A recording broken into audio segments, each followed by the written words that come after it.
नमस्कार, मंडल news bulletin में आपका स्वागत है। आइए पेश करते हैं आज के प्रमुख व मुख्य समाचार।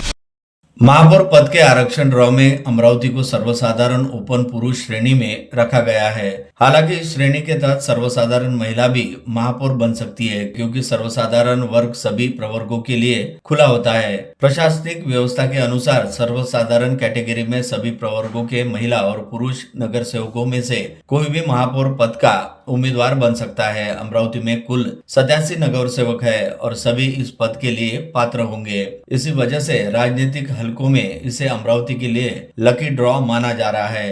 अमरावती महानगर पालिका के महापौर पद के लिए आरक्षण के ड्रॉ में सर्वसाधारण श्रेणी निकलने से स्थानीय स्तर पर महापौर पद की दौड़ सबसे खुली और दिलचस्प हो गई है, क्योंकि अब किसी भी जाति, वर्ग या लिंग का नगर सेवक इस पद के लिए दावा ठोक सकता है, जिसके चलते महापौर पद के लिए इच्छुक दावेदारों व संभावित चेहरों के बीच प्रतिस्पर्धा व खींचातान के जमकर तेज होने के पूरे आसार दिखाई दे रहे हैं। विश्लेषकों का मानना है कि यह आरक्षण व्यवस्था केवल पदों का बंटवारा नहीं, बल्कि आगामी 5 वर्षों तक नगर निगमों की राजनीति की दिशा तय करने वाला फैसला है। अमरावती में खास तौर पर यह फैसला सत्ता संतुलन को पूरी तरह बदल सकता है। आज दोपहर मुंबई स्थित मंत्रालय की 6वीं मंजिल पर नगर विकास विभाग के सभागृह में राज्य की 29 महानगर पालिकाओं के महापौर पद हेतु आरक्षण के ड्रॉ की प्रक्रिया पूरी की गई तथा लॉटरी पद्धति से अलग अलग महानगर पालिकाओं के महापौर पद हेतु आरक्षण के ड्रॉ निकाले गए, जिसके तहत अनुसूचित जनजाति यानी एसटी संवर्ग हेतु 1, अनुसूचित जाति यानी एससी संवर्ग हेतु 3, ओबीसी संवर्ग हेतु 8 तथा सर्वसाधारण यानी खुला संवर्ग हेतु 17 महापौर पद आरक्षित हुए। इसमें से 50% पदों को महिलाओं हेतु आरक्षित किया गया, जिसके तहत एससी संवर्ग के 2, ओबीसी संवर्ग के 4 तथा सर्वसाधारण संवर्ग के 9 महापौर पद महिलाओं के लिए आरक्षित हुए हैं।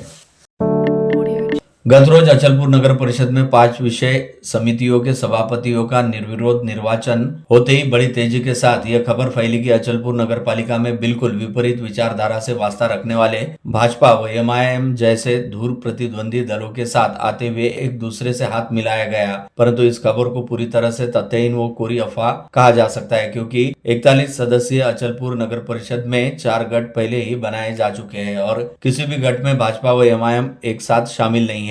साथ ही साथ सभी गठों में अपने कोटे के अनुसार अचलपुर नगर परिषद में विषय समितियों के सभापतियों का निर्वाचन हुआ है, जिसके चलते किसी भी लिहाज से भाजपा व एमआईएम के साथ आने की कोई गुंजाइश या संभावना ही नहीं थी। बता दें कि 41 सदस्यीय अचलपुर नगर परिषद में भाजपा के 9, कांग्रेस के 15, प्रहार के 2, एमआईएम के 3 व राकापा अजित पवार गुट के 2 सदस्य रहने के साथ ही 10 निर्दलीय पार्षद भी चुने गए हैं, जिससे भाजपा ने एक निर्दलीय पार्षद को अपने साथ लेकर अपना 10 पार्षदों का गुट बनाया है। वही कांग्रेस के 15 पार्षदों ने भी अपना स्वतंत्र गुट बनाया है। इसके अलावा एमआईएम के 3 व राकापा के 2 पार्षदों सहित 3 निर्दलीय पार्षदों को साथ लेकर कल्लू महाराज दीक्षित के नेतृत्व में अचलपुर विकास आघाड़ी नामक एक गुट बना है। वही प्रहार पार्टी के 2 पार्षदों व 6 निर्दलीय पार्षदों ने एक साथ आकर नगर विकास आघाड़ी नामक दूसरा गुट बनाया है, जिसके गुट नेता मनोज नंदवंशी है। ये चारों गुट अचलपुर नगर परिषद का चुनाव होने के तुरंत बाद जिलाधीश के समक्ष आवेदन करते हुए अस्तित्व में आ गए थे और सभी गुटों की सदस्य संख्या यानी सदन में पक्षीय बलाबल की स्थिति को ध्यान में रखते हुए अलग अलग समितियों के लिए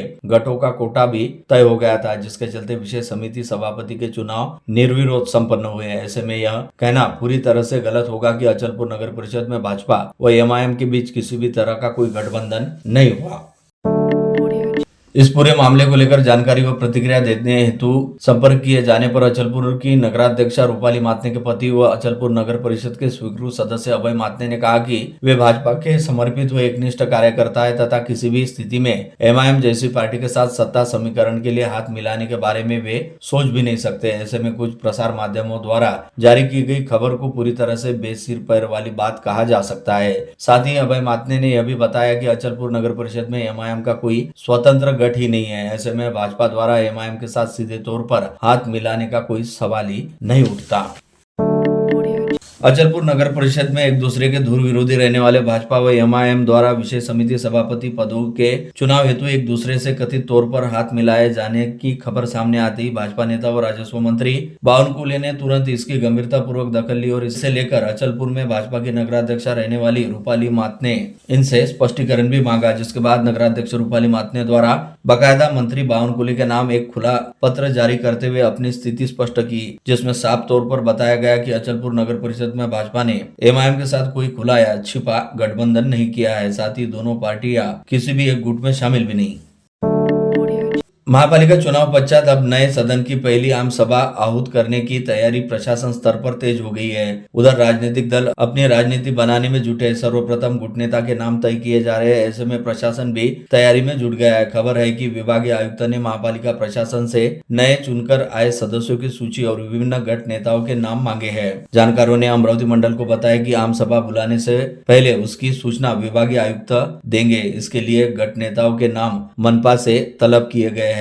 इस गट नेताओं के नाम आम सभा का चुनाव पत्र भेजा जाएगा। आम सभा शीघ्र होने की संभावना है। महापौर पद का आरक्षण तय होने से आम सभा बुलाकर सर्वप्रथम सदस्यों को सदन की शपथ दिलाई जाएगी। उस कार्य की अध्यक्षता विभागीय आयुक्त या उनके द्वारा नामित अधिकारी करेंगे। निर्वाचन पश्चात महापौर सभापति के रूप में पद स्वीकार करेंगे। अमरावती महानगर पालिका के हाल ही में हुए चुनाव के नतीजों में कई सनसनीखेज बातें सामने आई है और आंकड़ों से पता चलता है कि कई पूर्व पार्षद भी इस बार के चुनाव में अपनी जमानत यानी डिपॉजिट राशि को नहीं बचा पाए। बता दें कि अमरावती महानगर पालिका चुनावी मैदान में कुल 661 प्रत्याशी थे, जिनमें से 339 प्रत्याशियों की जमानत जब्त हुई है। डिपॉजिट राशि प्राप्त होने वाले प्रत्याशियों में पूर्व महापौर वंदना कंगाले तथा पूर्व पार्षद संजय वानखड़े, सतीश करेसिया, शोभा सिंधे, आशीष गावंडे, जयश्री कुर्रेकर, अर्चना धामने सहित अन्य कुछ पार्षदों का समावेश है।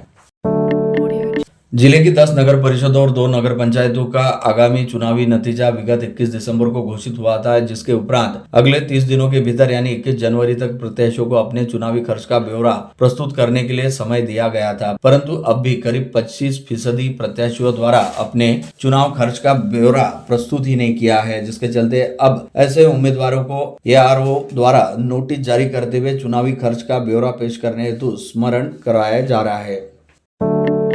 मुंबई उच्च न्यायालय की नागपुर खंडपीठ ने अमरावती के चित्रा पठान चौक उड़ान पुल के घोर विलंब के मामले में पूर्व पालक मंत्री डॉक्टर सुनील देशमुख द्वारा दायर जनहित याचिका पर 20 जनवरी को सुनवाई करते हुए संबंधित ठेकेदार और पक्षों को 8 फरवरी से पूर्व काम की प्रगति रिपोर्ट दायर करने के निर्देश दिए हैं। उसी प्रकार पूर्ववर्ती निर्देशों के अनुपालन में कथित लापरवाही और कोर्ट की अवमानना के बारे में भी चेतावनी दी है। याचिका पर अगली सुनवाई 9 फरवरी को रखी गई है। न्यायमूर्ति अनिल किशोर और न्यायमूर्ति राज वाकोडे की खंडपीठ ने मंगलवार की सुनवाई दौरान याचिकाकर्ता के वकील शाहू चिखले की दलीलों को सुनने के बाद प्रतिवादियों को आदेश दिया है कि वे कार्य की प्रगति के बारे में शपथ पत्र 8 फरवरी तक प्रस्तुत कर दे। साथ ही कोर्ट ने यह भी कहा कि शपथ पत्र में कोई कार्य पूर्ण न पाए जाने पर प्रतिवादी क्रमांक 2 को उसके कारण भी दर्ज करने होंगे। उसी प्रकार प्रतिवादी क्रमांक 3 को बार चार्ट के अनुसार काम न करने पर कौन सी कार्यवाही की जा रही है, यह अदालत को बताना होगा। प्रतिवादी क्रमांक 3 ने कोर्ट के सामने गारंटी दे रखी है, फिर प्रतिवादियों की विनती पर इसे बढ़ाया गया था। अब कोर्ट 8 फरवरी तक कार्य प्रगति रिपोर्ट तलब की है। 9 फरवरी को अगली सुनवाई रखी गई है।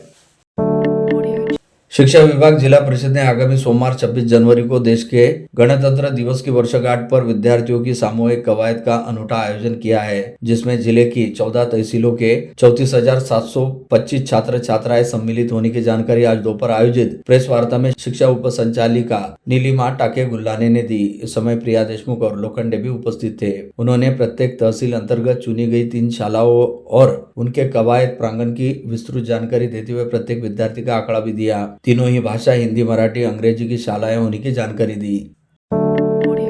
अंजनगांव सुरजी में आयोजित एक पत्रकार परिषद में शिवसेना के उपनेता सुधीर सूर्यवंशी ने बड़ा ऐलान करते हुए पार्टी से टूटकर गए उबाटा के 6 नगर सेवकों पर कड़ी कार्रवाई का संकेत दिया है। विगत शुक्रवार 16 जनवरी को हुई अंजनगांव उप नगराध्यक्ष पद की चुनाव प्रक्रिया में शिवसेना उबाटा गुट के 6 नगर सेवकों द्वारा भारतीय जनता पार्टी के उम्मीदवार को समर्थन दिए जाने से पूरे शहर और जिले में व्यापक चर्चा शुरू हो गई थी। इसी पृष्ठभूमि में बुधवार 21 जनवरी को अंजनगांव सुरजी के शासकीय विश्राम गृह में आयोजित पत्रकार परिषद में सुधीर सूर्यवंशी ने पार्टी की भूमिका स्पष्ट की।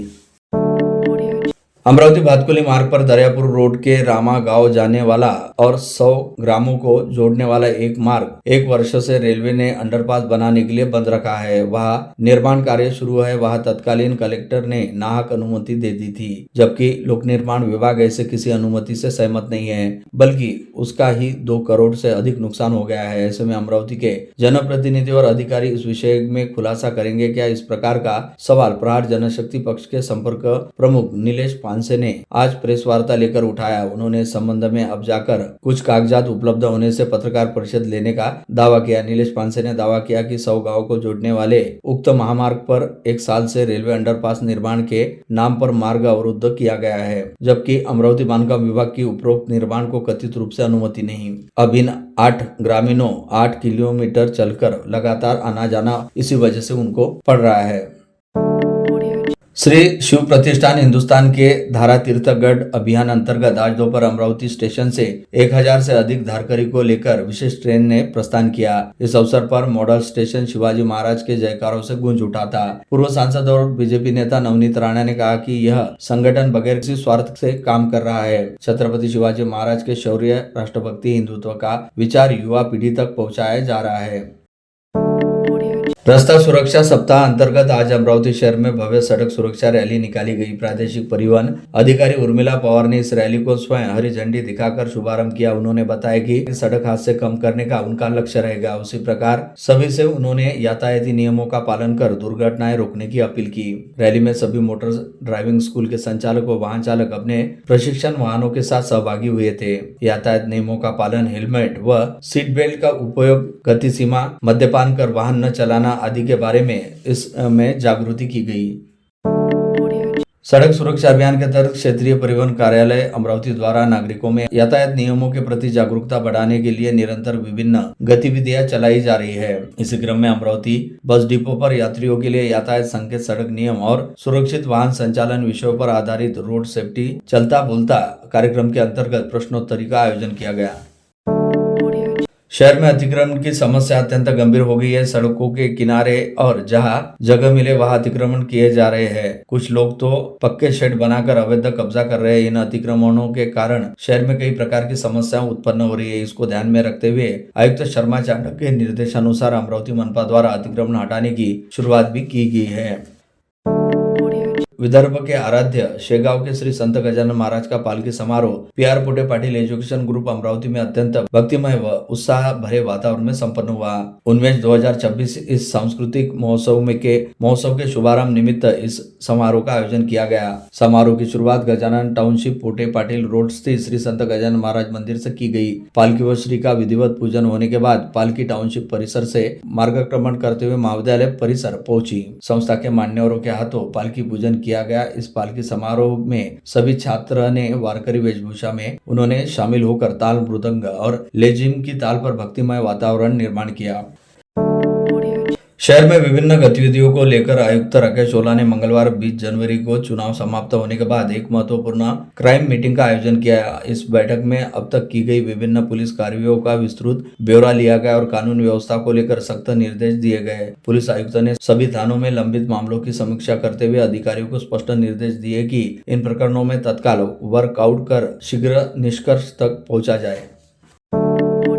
गाड़ी तेज रफ्तार से चलाने के कारण पर से 1 सप्ताह पूर्व हुए विवाद के चलते 4 युवकों ने किसान का 4 पहिया वाहन बीच रास्ते में रोककर उस पर हमला कर दिया। इस हमले में किसान घायल हो गया। पुलिस ने जख्मी की शिकायत के आधार पर चारों आरोपियों के खिलाफ विभिन्न धाराओं के तहत मामला दर्ज किया। भातकुली थाना क्षेत्र में आने वाले गनौजा देवी में मंगलवार 20 जनवरी की रात 8:30 बजे यह घटना घटित हुई। राजापेट थाना क्षेत्र में आने वाले MIDC रेसिडेंसी में जयप्रकाश हरिकिशन लड्ढा के घर में रखे निर्माण कार्य व प्लम्बिंग के 28,83,320 रुपए का माल किसी ने चुरा लिया। शिकायत के आधार पर राजापेट पुलिस ने मामला दर्ज किया है। लोह मार्ग के जिला पुलिस अधीक्षक मंगेश शिंदे ने बडनेरा रेलवे पुलिस स्टेशन के पुलिस निरीक्षक अमोल दोंड को अकोला स्थानांतरित कर उनके स्थान पर अकोला GRP की प्रभारी सहायक निरीक्षक अर्चना गाडवे को प्रशासकीय कारणों से बडनेरा भेजा है। बातकुली थाना क्षेत्र के तहत अवैध शराब की तस्करी कोई नई बात नहीं है, लेकिन अब कार से अवैध शराब तस्करी करने वाले आरोपियों द्वारा खुलेआम लोगों पर हमले करने की घटनाएं दिन ब दिन बढ़ रही है। ऐसे में गनौरी गांव में मंगलवार तड़के 4 आरोपियों ने एक युवक पर हमला कर उसे घायल कर दिया। घायल का नाम नीलेश वासुदेवराव शेरोले है। गिरफ्तार आरोपी का नाम राजू उर्फ भूरिया नामदेव खंडारे है और अमोल नामदेव खंडारे, अंकुश नामदेव खंडारे और एक अज्ञात का समावेश है। तिवसा शहर से कुछ ही दूरी पर स्थित पंचोटी चौक के पास एक खेत परिसर में बुधवार 21 जनवरी को तड़के लगभग 3 वर्षीय हिरण के शिकार की घटना सामने आई है। हालांकि यह शिकार तेंदुए ने किया या खेत में मौजूद कुत्तों ने, इसको लेकर चर्चा तेज हो गई। इस घटना के बाद स्थानीय नागरिकों में भय का वातावरण निर्माण हो गया। तिवसा तालुका में पिछले कई दिनों से अलग अलग स्थानों पर तेंदुए की मौजूदगी को लेकर चर्चा चल रही थी। अब यह चर्चा कहीं हकीकत में तो नहीं बन गई है, ऐसा सवाल नागरिकों के मन में उठ रहा है। पंचोटी चौक परिसर की बस्ती के पास हिरण के शिकार की घटना सामने आने से पूरे परिसर में खलबली मच गई है। आज के स्वार्थी दौर में रिश्तों की मर्यादा टूटती नजर आ रही है। खून के रिश्ते कब कहाँ के दुश्मन बन जाए कहना मुश्किल है। ऐसी एक घटना चिखली तहसील के हाथनी गांव में सामने आई, जहां मामूली विवाद के चलते चाचा ने अपने भतीजे की जान ले ली। एक ही घर में रहने वाले चाचा भतीजे के बीच पहले कहासुनी हुई, जो देखते ही देखते जान चले जाने की वारदात तक पहुंच गई। इस वारदात से पूरा गाँव दहशत में है। इंडोनेशिया से आयातित सुपारी के नियमों के उल्लंघन और खराब गुणवत्ता की आशंका को लेकर नागपुर में बड़े पैमाने पर कार्रवाई की गई। पहले राजस्व खुफिया निदेशालय और आयकर विभाग द्वारा जांच के बाद अब राज्य के खाद्य एवं औषधि प्रशासन विभाग ने शहर के विभिन्न इलाकों में 10 सुपारी व्यापारियों के गोदाम पर छापे मारते हुए 4 करोड़ रुपए से अधिक सुपारी जब्त की। गोंदिया शहर पुलिस थाना क्षेत्र में एक युवती के साथ छेड़छाड़ और मारपीट की गंभीर घटना सामने आई है। इस मामले में पुलिस ने त्वरित कार्रवाई करते हुए आरोपी शाहरुख पठान के खिलाफ मामला दर्ज कर उसे गिरफ्तार कर लिया। आरोपी को न्यायालय के आदेश पर भंडारा जेल में भेज दिया गया। घटना के विरोध में गोंदिया शहर में नागरिकों ने भव्य मोर्चा निकालकर शहर पुलिस थाने पर धावा बोला और आरोपी पर सख्त कार्रवाई की मांग की। साथ ही महिलाओं की सुरक्षा के लिए प्रभावी कदम उठाने की अपील की।